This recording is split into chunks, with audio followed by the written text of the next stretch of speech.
ইতালিতে আইসে আমি শস্য বুনাইছিলাম।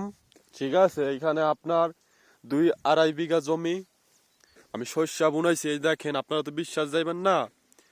শস্য বুনাইছি, এই যে দেখেন, কথা নেই, দেখছেন ওই যে হচ্ছে রাস্তা। আর এই যে দেখেন এইখান থেকে আপনার ওই দেখেন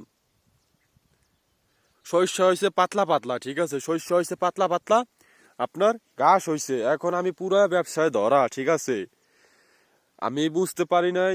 আমি জানি যে এখানে হইব, কিন্তু এরকমটা হয়েছে। দেখেন এখন আমার এই একটা একটা শস্য মনে করেন, এইগুলো তো আমার কাটতে একটা বদলা নিলে মনে করেন আমার 50 টাকা 60 টাকা দিতে হইব। আমার তো ব্যবসা পুরো লাল লাল চাঙ্গি উঠে গেছে। ঠিক আছে, তার জন্য এখন এই যে বকরি দিয়ে এখন খাওয়াই ফেলাইতে হইতেছে। দেখছেন এই যে বকরি ভেড়া, ঠিক আছে, এইগুলার দিয়ে এখন খাওয়াই ফেলাইতে হইতেছে।